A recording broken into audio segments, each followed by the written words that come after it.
Welcome to Healing Generations, a podcast creating a dialogue uplifting the importance of healing, strengthening, and supporting our communities, and that addresses the disparities and inequities in communities of color.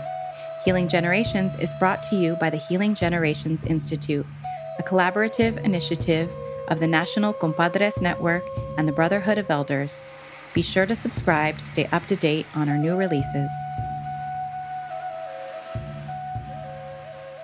Buenas. This is Cisco Gallardo with the Healing Generations podcast from NCN. I want to welcome everyone to a new edition of the Elders podcast. I want to take the time, first of all, to thank all our listeners and remind you, please go to our Facebook page, Instagram, whatever, like and follow so you can learn what's going on with NCN and also the podcast. And please go to Apple, Spotify, Amazon, wherever you listen to your podcast. Please rate it, write a review. It helps other people find our podcast. I want to take the time. I want to ask each and every one of you just to stay still for a moment and just breathe. And I want us to take the time to honor the four directions. I want you to face the east and think about all the men in your life. Our grandfathers, our dads, our uncles, our brothers, our sons, our homies. Think about all the things that they've been through, all the good that they bring, the blessings that they bring.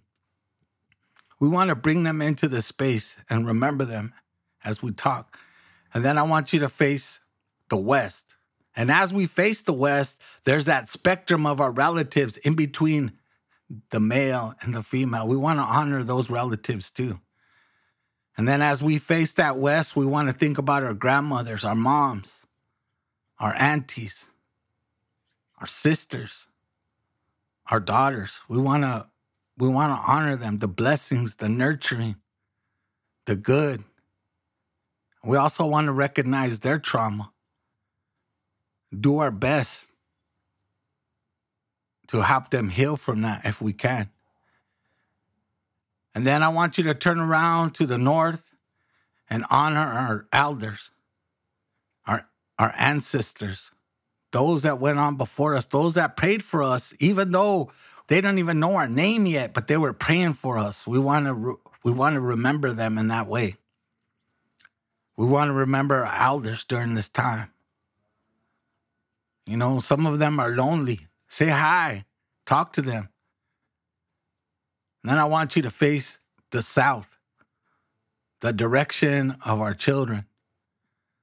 We want to think about those kids not even born yet, how we're going to create a better world for them. And the children, when they're little, their inspirational outlook on life, very hopeful. We want that for everyone. We want to take that from the young people in a good way. And we want to make a better life for them. And then, of course, we want to honor Mother Earth, Don Ancin, who is struggling. We want to honor her and remember, the water, the land, all those things, And then we look up to the sun, Don Antiu, and the blessing, the light. All those things that the sun brings us, the hope that it represents. And then, of course, the center, however you believe, whatever creator you believe, just be thankful for life, the miracle of life. Take one more deep breath. All right. Thank you so much for taking that time. It's important that we take time every day just to thank our ancestors, thank those that walked before us and really, really pay attention to what's going on as we have these kind of conversations. Well, this episode, I have a special guest, an internal guest of ours. He's also a staff member of the National Compadres Network, Ozzie Cruz, who kind of grew up with this, in a lot of ways. And, he has a lot of wisdom with that. So I want to welcome Ozzie. If you could go ahead and introduce yourself and, let's just get right into it. Can you share a little bit about yourself, your family, your background, and your journey up to this point in life? Sure. Thank you. Appreciate that, Cisco. Again, Osvaldo Cruz, but known as Ozzie in many communities. And I like to kid around and say that as my suegra rest in peace, would say Ozzie, or as my suegro says, Ozzie, meaning, you better be well behaved, right? And so any variation of that is who I am. I was born in Boyle Heights, raised in South Central Los Angeles, and then later in my adolescence migrated to East LA. I'm going to acknowledge my parents. My dad, Jose Javier Cruz, may he rest in peace, and my mother, Maria Carmen Caro Dueñas, who's still alive, who's now retired in Mexico, in Jalisco, but comes to visit from time to time. I am a husband of Jacqueline Cruz and father of four. Of my oldest, Osvaldo Cruz Jr., Alexandria Crystal Cruz, and my two little ones, Daniel Javier Cruz and Sofia Renee Cruz. To share a little bit about who I am and my journey in life leading up to this point. Somebody who grew up in poverty.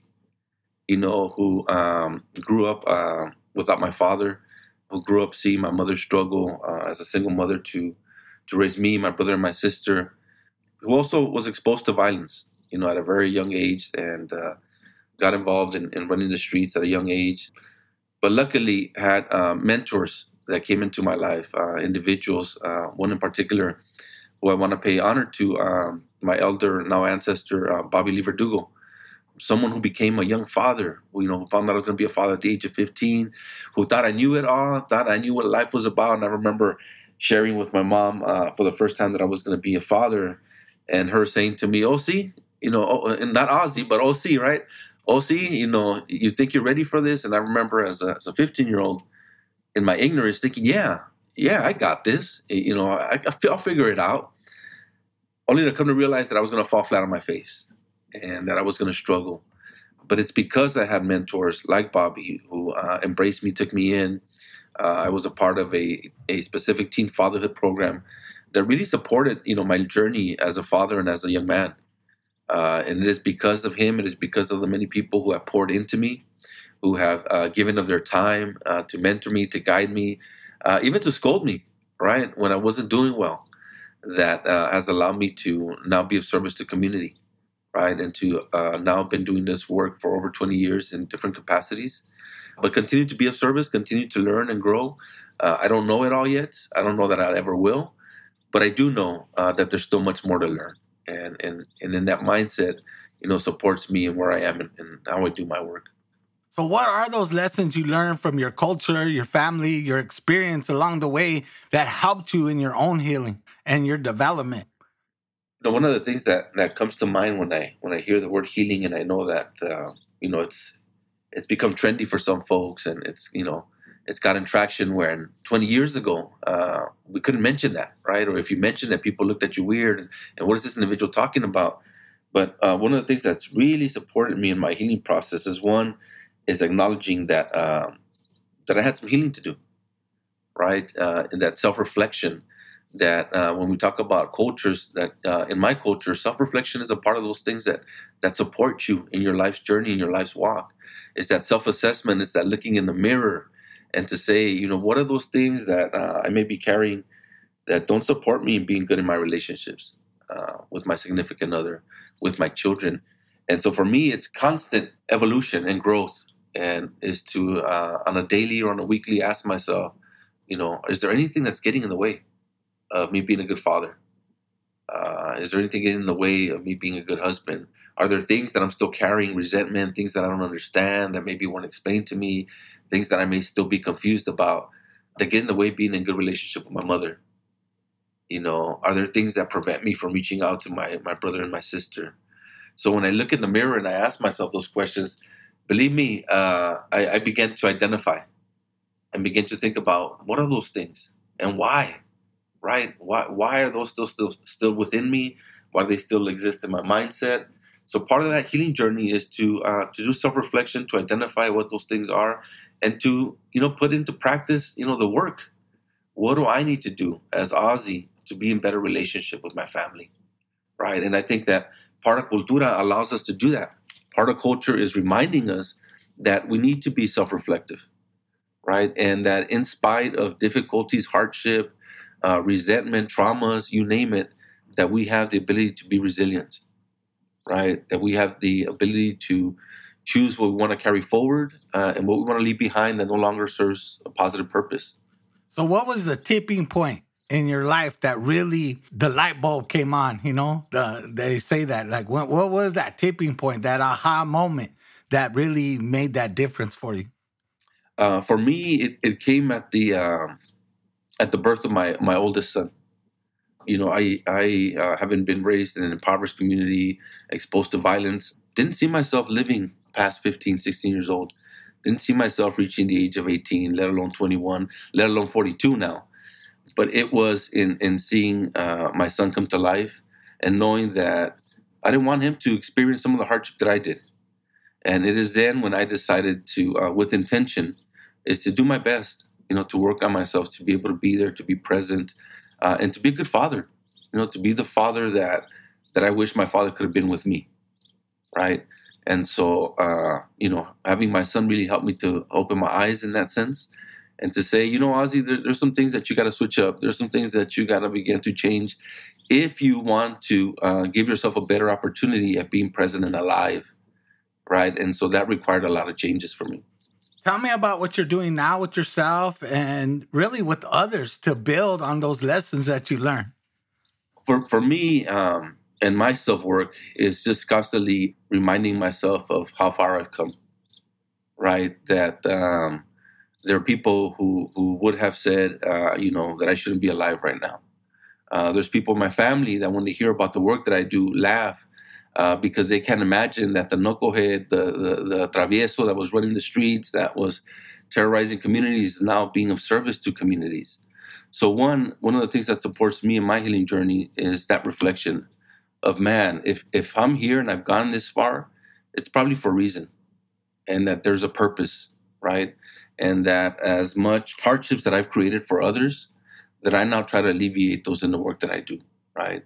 And so I have to remind myself to be gentle with myself, to give gratitude that I have had many other opportunities and chances that have allowed me to be alive today, that allow me to be here, allow me not just to be a husband, a father, but now a grandfather, right? And I talk about those 6 generations, and I oftentimes share that when the first time I heard someone speak about generations, I was very young and thought, that doesn't pertain to me, generations, right? When will I see different generations?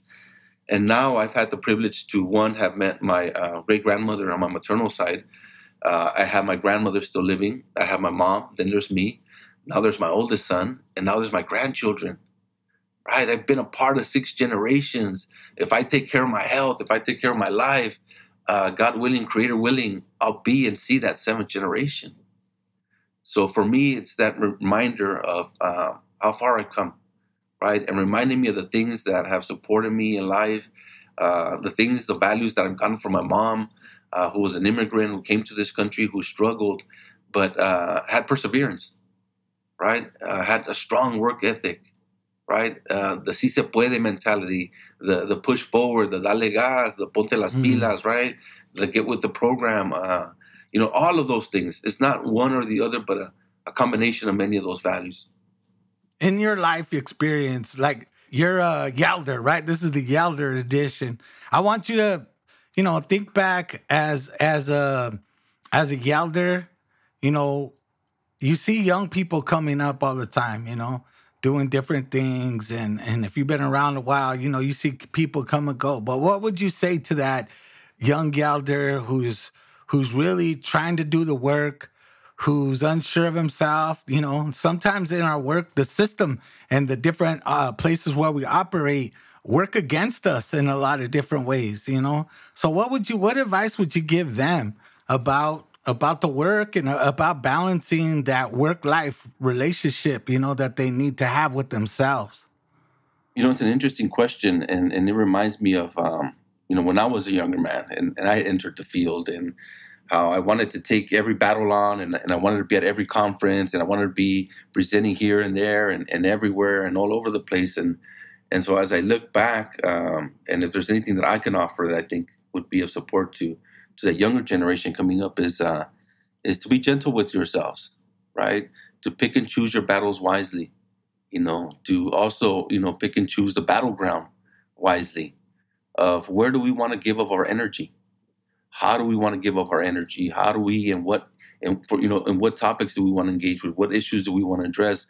Knowing that we can tackle on each and every one of the issues that impact our communities, right? Because the gun-ho part of me, the younger Ozzie, wanted to call things out, right?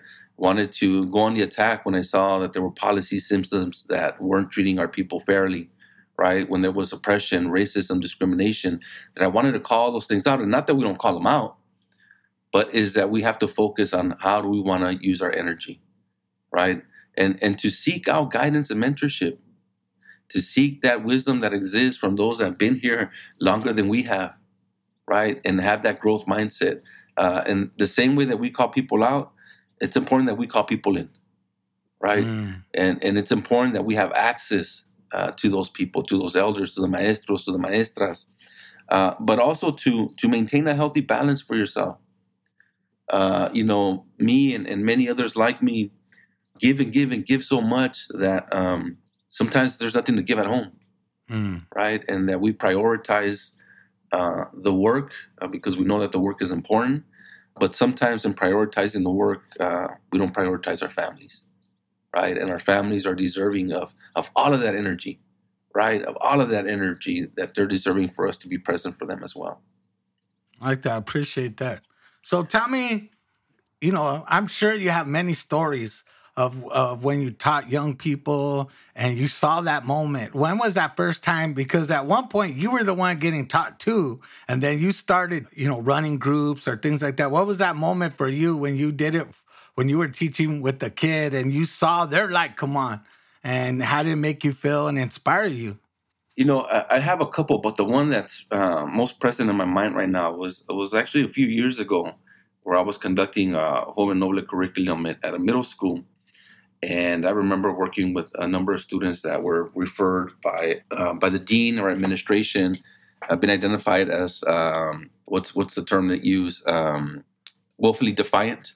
And I was working with a group of young men, and I remember breaking down the lessons and building, trust and rapport. And I remember one of those young boys, now a young man, looked at me and says, you remind me of my uncle. And I said, oh, I do? And he goes, yeah, you look a lot like my uncle. But tell me, he asked me, how is it that you, with tattoos, looking like my uncle, can come into a school to do this work? And I said, mijo, because it's possible, right? That it's possible that even though I look like your uncle, even though I have visible tattoos, that I've done some things to change my life that have now allowed the opportunity for doors to open for me. And that can be the same for you. And he looked at me like I could be you, like I could do the work that you're doing and get paid for it. And it is then that experience just really reminded me of the need for other young people to have role models that look like them, right? Doing the work. That it just is not, that a successful person is not just an image that is seen on a poster board, on a billboard, or something that is talked about, but something and someone that they can relate to and that they have access to, that speaks the same language that they do, right? That knows the flow of the streets. And to say, there are opportunities, for you to do what I'm doing and even greater things, right? And so that experience for me is what's resonating as you asked that question, Cisco. Thank you. I mean, I see a lot of young people myself. I've had that happen to me, the same thing, where the kids are like, how did you get here? And what are you doing? And why aren't you messing up? Because just like, a lot of young people growing up in the barrio or the campos or wherever, there's always that survival kind of mentality. And when you switch to something hopeful and you realize that you can, I mean, I never thought I would own a car, never thought I would own a house. I mean, everything, when I was young, it just felt so overwhelming to get anything. I didn't think I would, I didn't even think I'd be 21. As I got older, I kept, wow, I made this age. Even when I got to the age where my dad died, I was like, wow, I made it this far in life. And it does take that, you need to see your own people. And that inspired me and my community too, because I had mentors when I was young that really changed my life. You know what I mean? And really, really helped me out a lot. You mentioned Bobby Verdugo, but is there another mentor that you had in your life that really inspired you and kept you going? Yes. In addition to Bobby, I want to acknowledge Maestro Jerry Teo. I've known Maestro Jerry now for over 20 years, and actually met Maestro Jerry during my course in that Con los Padres Team Fatherhood program. And I remember him sharing about La Cultura Cura, right? And it's something that was very foreign to me as a 17-year-old, right? To hear another Chicano Mexicano man talk about La Cultura Cura and what that was. But since then, moving forward, I'm more present about acknowledging those healthy values and about changing the things that exist within our culture that maybe we've adapted, have taken on, that are not healthy for us, but to remind other folks that there is beauty and that there is wisdom and that there is healing power and healing medicines and healing elements within our culture. But we've created a great distance between us seeing our culture as having healing medicine, right? And so Maestro Jerry, I've learned a lot from him, continue to be mentored by him, but grateful and blessed to have men like Maestro Jerry, like Bobby Lee Verdugo, rest in peace, and other men.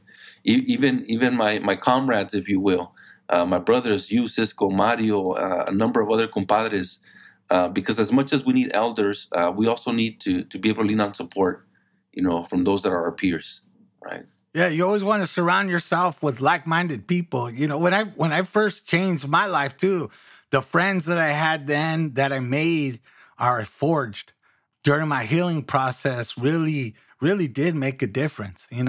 Even having you and Mario, even having my other, spiritual brothers that we pray together, we go to ceremonies, we do stuff. There's nothing like that. You know what I mean? And it's way deeper than just the barrio, because in the barrio, you're bonded by surviving too, which is not a bad thing too, because I have some of those brothers too that I still love and appreciate. I'm sure you do too, So in closing, bro, what advice would you give to just people in there that are starting their healing journey, that are just at the point where they're sick and tired, as they say, of being sick and tired? They're just like, I want to change. But there's that hump of where do you start that healing journey? Where do you say, you know what? Like for me, I was just struggling. I was in high school. I was in a halfway house. I mean, just every day was such a battle for me. I was just like, I wanted to give up so many times and just go to prison. I was like, I'm just going to mess up just so I could go to prison and get this over with.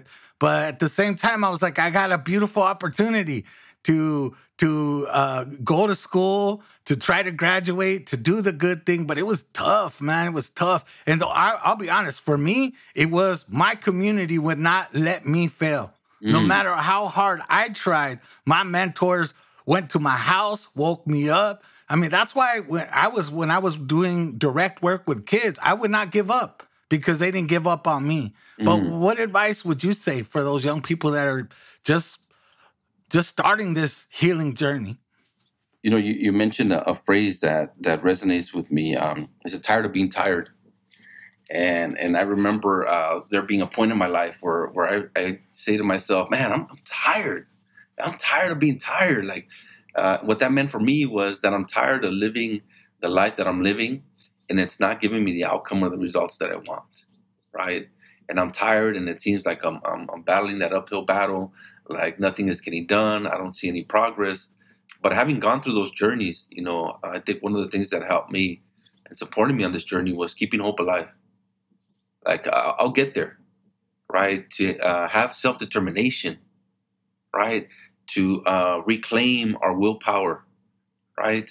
To reclaim our spirit, that in spite of things happening, the hardships that exist in life, that si se puede, that I can and that I will, right? And one of the things that personally has helped me when I'm facing struggles is that I'm going to find a way. I'm either going to go over it, under it, around it, between it, above it, below it. I'm going to find a way. And what's important is that we don't lose hope, because what we know is that oftentimes it's when we lose hope that we begin to fail in our relationships. When we don't have purpose or people don't see purpose in us, right? Sometimes we have to see that purpose within ourselves, that I am of value, that I do have something to contribute, that I am somebody's blessing, even though I may have not been treated as one, right? People maybe didn't refer to me as one, but I know I'm my mama's blessing, right? And so for me, what's been helpful is that mindset of si se puede, and that if when you're faced with things not going in the way in which you would expect them to go or would want them to go, is that maybe it requires change, right? That maybe I need to do some things differently. And once you make that commitment to doing things differently, then you'll get different results, right?